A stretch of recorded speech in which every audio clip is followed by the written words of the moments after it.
සුබ දවසක් සියලු දෙනාටම. චිත්‍රයක් අඳිනවා කියන එක ලේසි පහසු කරුණක් නෙවෙයි. ඉතින් ඒ වගේම තමයි රූපලාවන්‍ය කටයුතු කරද්දී.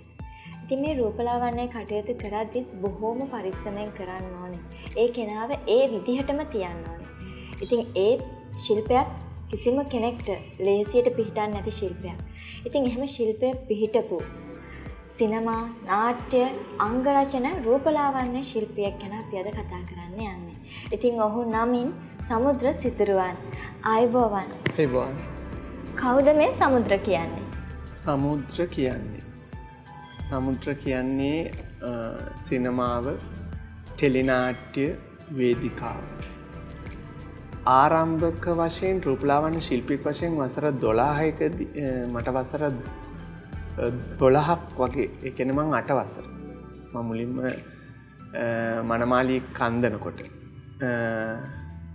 එදා ඉඳලා මේ වෙනකම් වසර 24ක් මගේ ශාස්ත්‍රයේ මම රූපලාවන්‍ය ශාස්ත්‍රයේ වශයෙන් මම ඉන්නවා. සිනමාවට, ටෙලිනාට්‍යයට මම 2000 වසරේ තමයි මම මුලින්ම සම්බන්ධ වෙන්නේ. අධ්‍යාපන පොදු සාතික පත්‍ර සාමාන්‍ය පෙළ විභාගයෙන් පස්සේ උසස් පෙළ විභාගයට මාස ගාණක් අපිට ගෙදර ඉන්න කාලේ තමයි මම එක්තරා පෞද්ගලික ආයතනයකට සම්බන්ධ වෙනවා ටෙලිනාට්‍ය විෂය සම්බන්ධව හැදෑරීමක් කරන්න. ඒ හෙලිවිව් ආයතනය සුනිල් රත්නායක මහත්මයාගේ. ඒ ආයතනයත් එක්ක තමයි මම අංග රචනය ශිල්පියෙක් වශයෙන් මොන ආකාරයටද අංග රචන ශිල්පියෙක් වෙන්නේ කියන අදහරන්නේ. රූපලාවන්‍ය ශාස්ත්‍රය කියන මම කතා කරමු මොකද මගේ ජීවිතයේ කැටගරි දෙකක් තියෙන නිසා මම මේ කියන්නේ. 1998 වසරේ තමයි මම මුලින්ම මනමාලියෙක් කියලා හඳන්නේ. මම ටීවී වැඩසටහන් වලින් බලලා, ඒ කියන්නේ මගේ පොඩි කාලේ තිබුණේ ලංකාවේ නාලිකා 4යි. කියන්නේ පෞද්ගලික නාලිකා 2ක් සහ රාජ්‍ය නාලිකා 2ක්. පෞද්ගලික එක් නාලිකාවක තමයි කාන්තා වැඩසටහන සම්බන්ධව ගියා. ඒ වැඩසටහන මම බලනවා හැමදාම. ඒකේ මල් බොකි හදන හැටි, මල් පේපර් රිබන් වලින් මල් හදන හැටි ගොඩක් මතක් කරන්න ඕනේ. ඇත්තටම කියනවනේ හර්ෂ කුටරත්න, රමණී හර්ෂ කුටරත්න මහත්මිය තමයි මේ අත්කම් සම්බන්ධ වෙන්නේ. එවකට හිටපු රූපලාවන්‍ය ශිල්පියෙක් වශයෙන් හිටියා හාමිනි පණ්ඩිත රත්න කියලා.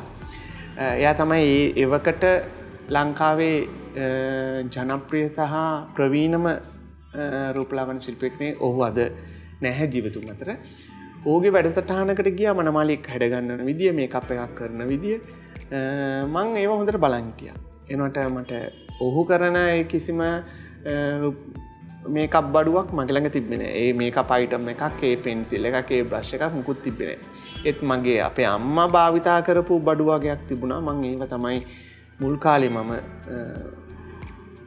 අල්ලලා බලලා වැඩ පටන් ගත්තේ.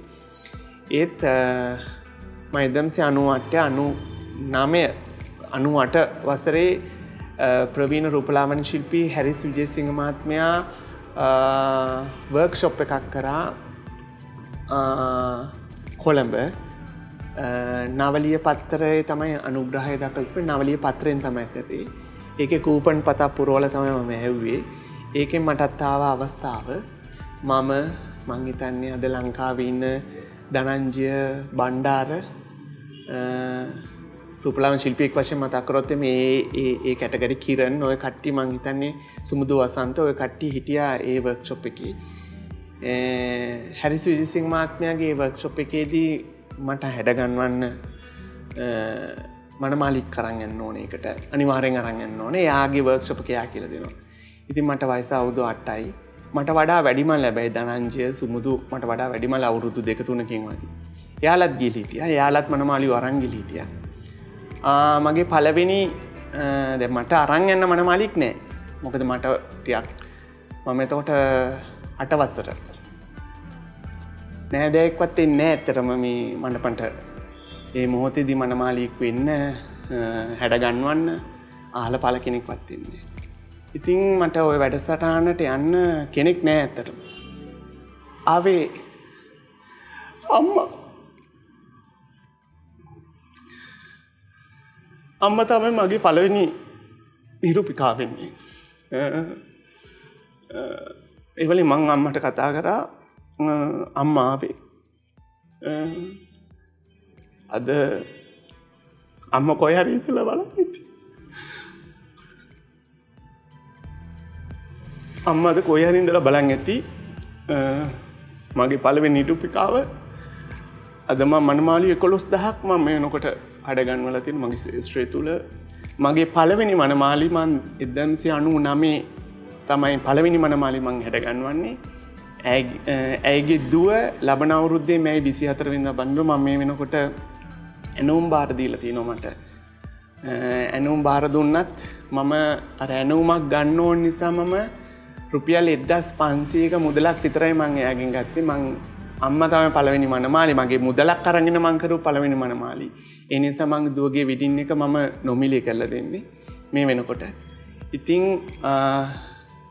මගේ ශ්‍රේෂ්ඨය තුල මම අලුත් නිමයුම් දේවල් අලුතෙන් තාක්ෂණික මේවලන් මං හඳුන්වා දීලා තිනවා.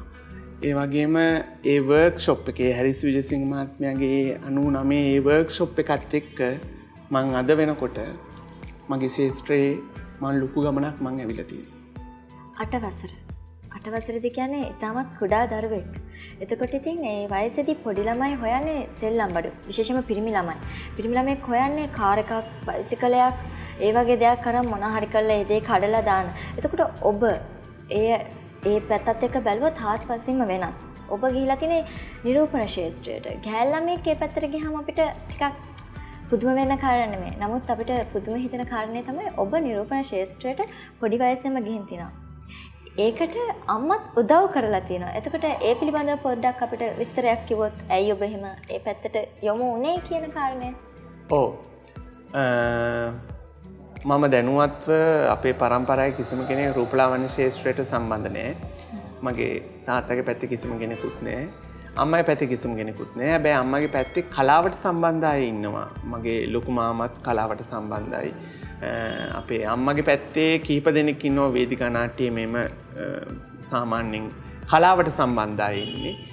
ඉතින් මම නම් කියන්නේ මේක මට දෙවියෝ විසින් මට දුන්න දෙයක්. මගේ අත් දෙකත් ඒ වගේ මැජික් එකක්.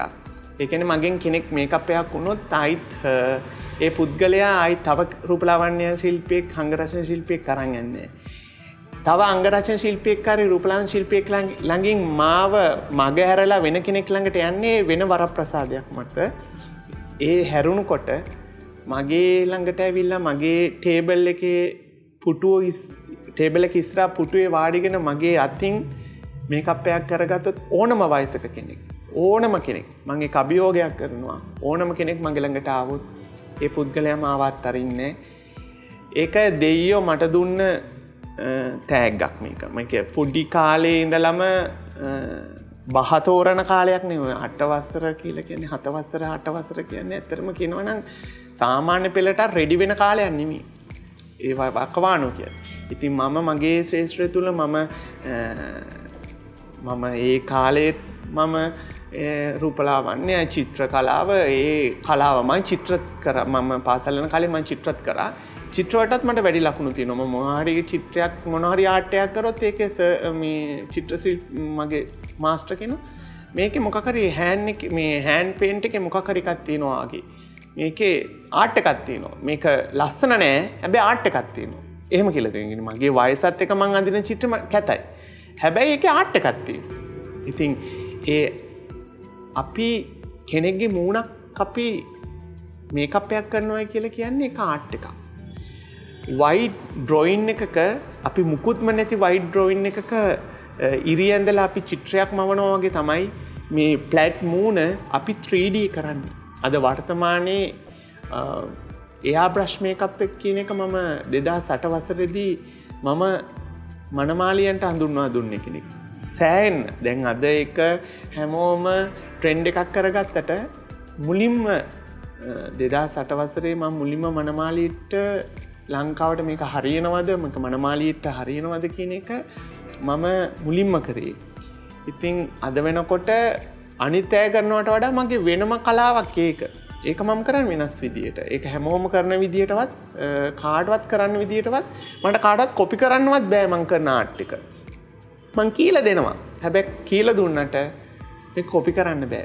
සාමාන්‍යයෙන් කියන්නේ කොපි කළ හැක සම කළ නොහැක කියලා. අන්න ඒ වගේ තමයි මේකත්. ඕනම කෙනෙක්ට හැකියාව කියන එක තියෙනවා. ඒ කියන්නේ ක්‍රීඩා පැත්තෙන් තියෙනවා.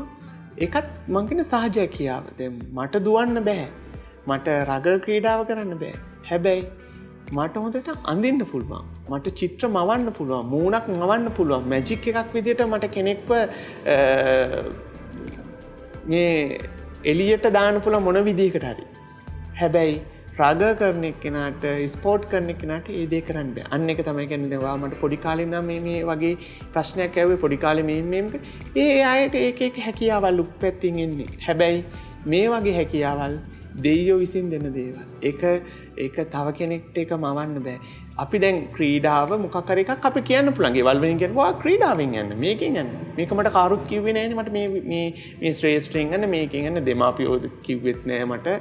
කිසිම කෙනෙක් කිව්වෙත් නෑ. මගේ හොඳම යාළුවෙක් කියලා කිව්වෙත් නෑ. මේක මම්ම කරගත්ත දෙයක්. අද වෙනකොට මම මනමාළු 11000ක් හැඩ ගන්නවනවා. තවත් මට 2022 වෙනකම් මම මේ වෙනකොට ඇනුම් බාරගෙනත් තියෙනවා. ඉතින් මේක ඇත්තටම කියනවා වගකිය යුතු රස්සාවක්. වගකිය යුතු කෙනෙක්. මං වුණත් පරිස්සම් වෙන්න ඕනේ. හැම දෙයකින්ම මම පරිස්සම් වෙන්න ඕනේ. ලෙඩ රෝග වලින් පරිස්සම් වෙන්න ඕනේ.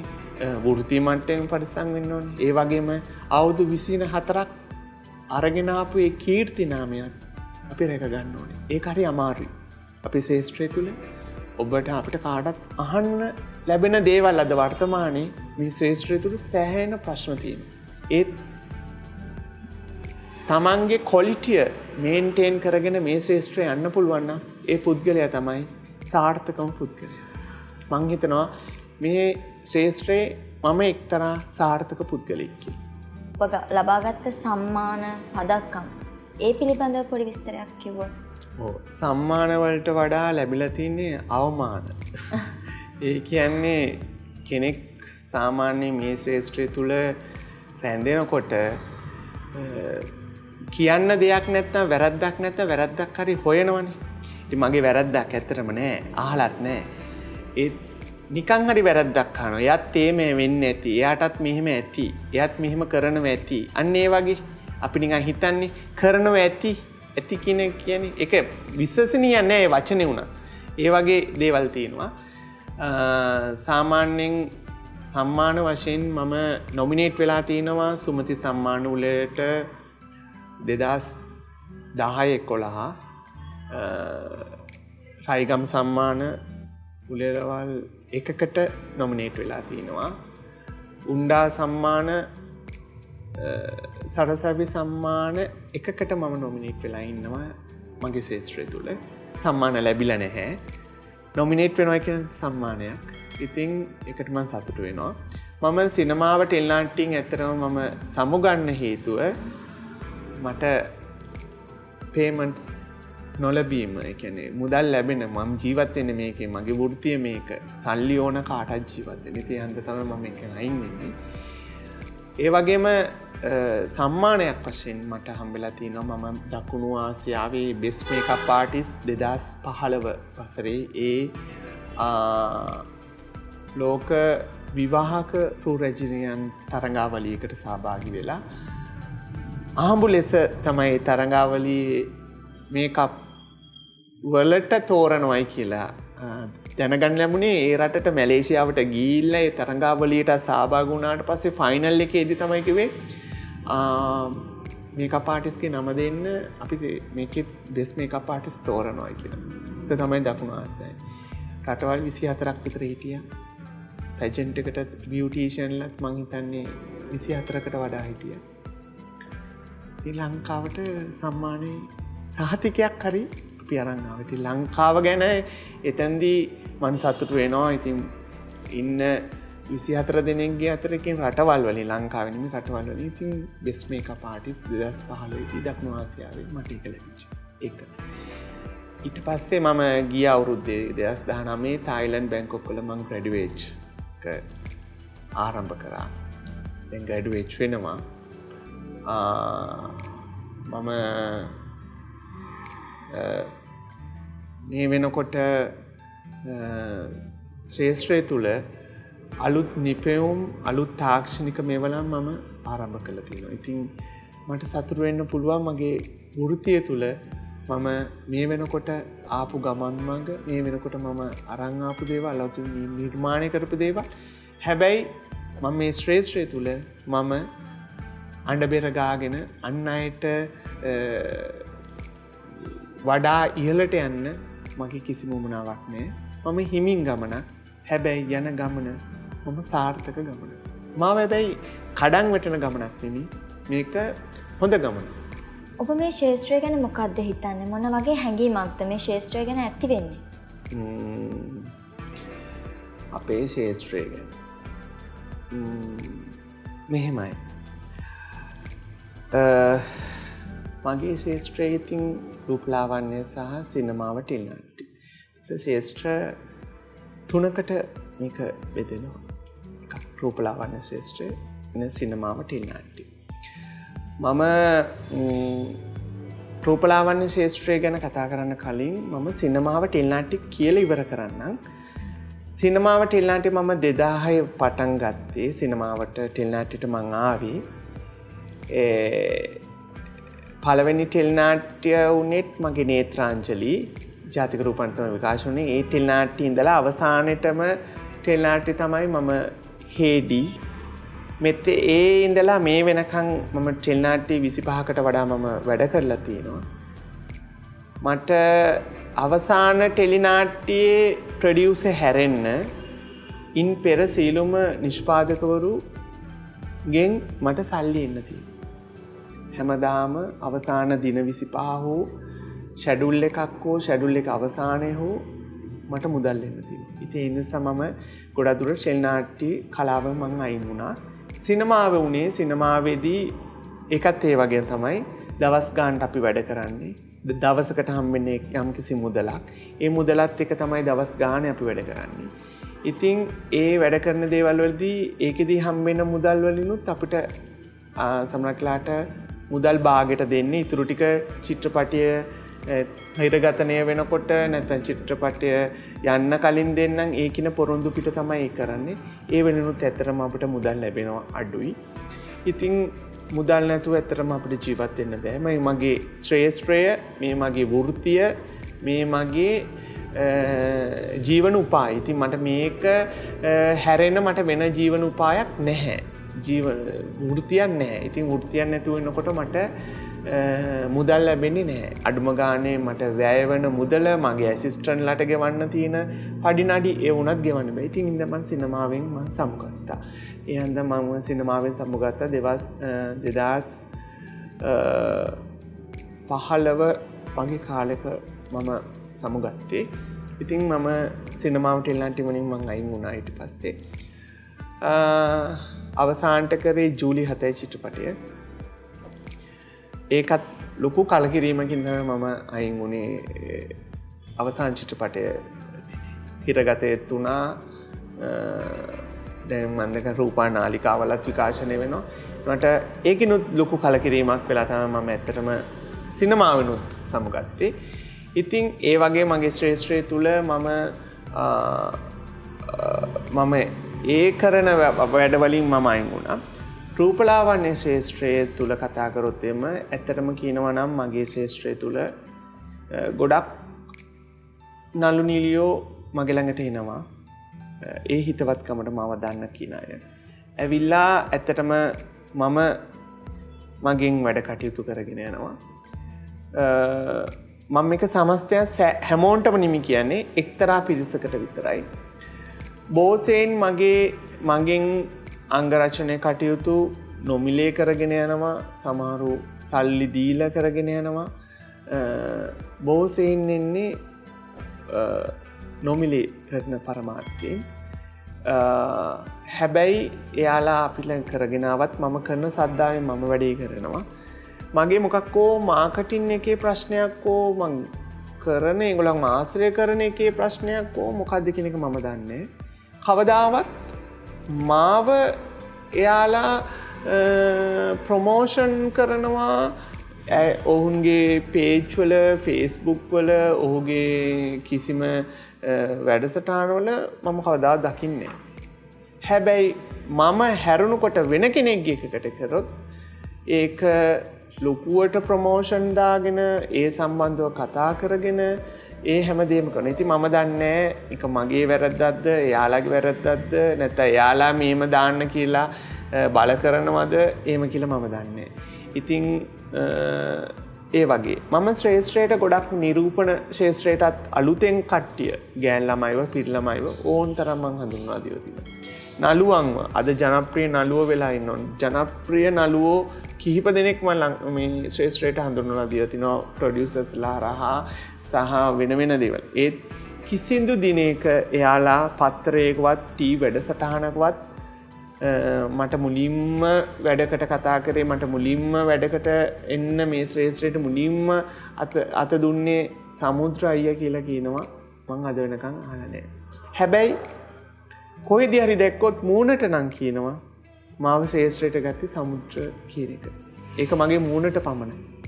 ප්‍රසිද්ධ මාධ්‍යයකවත් ප්‍රසිද්ධ පත්‍රයකවත් මං අද වෙනකන් නෑ. මම මෙතෙක් මේ කතාව මං කිව්වේ නෑ. මම කිසිම මාධ්‍යයකට කිසිම රූපවාහිනී නාලිකාවකවත් කිසිම දෙයකට මං කිව්වේ නෑ. මං හිතුවා මට මේක කියන්න ඕන කියලා. වසර 24ක් මම ලබන අවුරුදු 25 මගේ මම ලොකු ෂෝ එකක් කරනවා ලංකාවේ. මනමාළු 25ක් මං එදාට හම්දනවා මගේ අතින්. ඉතින් මං ආරාධනා කරනවා හැමෝටම මගේ ශ්‍රේෂ්ඨයින සියලු දෙනාටත් මං ආරාධනා කරනවා. මට ආදරය කරන සියලු දෙනාටත් මං ආරාධනා කරනවා. ලංකාවේ තියෙන ලොකුම හෝටලයක තමයි මේ දේ සිදුවන්නේ. මට ආදරය කරන මම වැඩ කරලා තියෙන සියලුම මාධ්‍යවලුනුත් මට මේකට ලොකු සපෝට් එකක් දෙනවා. ඉතින් 2021 මුල් මාස 3 ඇතුළත තමයි මේ වැඩසටහන මගේ යන්නේ. දැන්ට කටයුතු කරලා තියෙන මගේ උපන්දිනේ දවසේ කරන්න කියලා. ඒ දවසෙත් බොහෝ 5 star hotel booking. ඉතින් අපි බලමු දවස ඇතුළත අපි මගේ ෂෝ එක කරන්න. ඒත් මං කාත් එක්කවත් තරහ නැහැ. ඒත් මම තීරණය කරා මගේ ශ්‍රේෂ්ඨයට මං කිසිම කෙනෙක් මින් ඉදිරියට හඳුන්වා දීමක් කරන්නේ නැහැ කියලා. මොකද හඳුන්වා දුන්න අයගෙනුත් ප්‍රතිචාර මෙලෙස නම් මං මින් ඉදිරියට තව අලුතෙන් අය හඳුන්වා දුන්නත් මේ වගේම තමයි. හැබැයි මං එක පැත්තකින් සතුටු වෙනවා. මගෙන් හැදිච්ච ගෝලයෝ ඉන්නවා. පොඩි පොඩි ගෝලයෝ ඉන්නවා. ගෑල් ළමයි ඉන්නවා. පිල් ළමයි ඉන්නවා. ඒ සියලුම දෙනා අදටත් මට රෙස්පෙක්ට් කරනවා. ඒ මගේ ශ්‍රේෂ්ඨය විතරයි. ඒත් මම මේ ශ්‍රේෂ්ඨය හඳුන්වා දුන්නු කිසිම නළුවෙක් හෝ නිලියෙක්වත් මේ වෙනකන් මං ගැන කිසි තැනක කතා කරලා නැහැ. ඉතින් මම ඒ පැත්තෙන් මං කනගාටු වෙනවා. ඒ කනගාටුවත් තුනත් මගේ ශ්‍රේෂ්ඨය තුල මම ගොඩක් දුරට මම තෘප්තිමත්. මොකද මං කරන වැඩේ හරියට කරන නිසා. මේ වැඩසටහනේ අවසාන භාගයට අපි දැන් ඇවිල්ලා ඉන්නවා. ඉතින් මේ වැඩසටහන ඉදිරියට අපි අපේ නැචරල් මේකප් එකක් දාගන්නේ කොහොමද? හෙයාර් ස්ටයිල් එකක් දාගන්නේ කොහොමද? ඒ පිළිබඳව පොඩි විස්තරයක් කරමු. ඔව්. ඉස්සෙල්ලාම ලස්සන වෙන්න කලින් පිරිසිදු වෙන්න ඕන. පිරිසිදු වෙන විදිහත් මං කියලා දෙන්න. ඒ වගේම දැන් ගොඩක් කට්ටිය අහනවනේ සුදු වෙන්න ඕනේ කියලා. මම ගෙදර ඉඳලා ස්වාභාවිකම සුදු වෙන්න ඕන ක්‍රමයකුත් මම මේ channel එකේදී මම කියලා දෙන්නම්. ඒ වගේම ලස්සන්ට කොහොමද කාර්යාලයට යන්න, කොහේ හරි පොඩි ෆන්ක්ෂන් එකකට යන්න කොහොමද නැචරල් මේකප් එකක් කරගන්නේ. මම ඒකත් ඒ ආකාරයට මම මේ නාලිකාවෙන් කියලා දෙන්නම්. ඉදිරියේදී හම්බ වෙමු. ලස්සන වැඩක්. එහෙනම් සමුද්‍රායේ අද අපිත් එක්ක එකතු වුණාට ගොඩක් ස්තුතියි. ඉදිරියට සමුද්‍රායත් එක්ක රූපලාවන්‍ය කටයුතු ගැන ඔබත් එක්ක කතා කරන්න අපි එනවා. ඉතින් රූපලාවන්‍ය කටයුතු ගැන කතා කරන්න දැනගන්න කැමැත්තක් තියෙන ඔබ හැම දෙනාම අපේ channel එක subscribe කරන්න. එහෙනම් අදට ගිහින් එන්න. ආයුබෝවන්.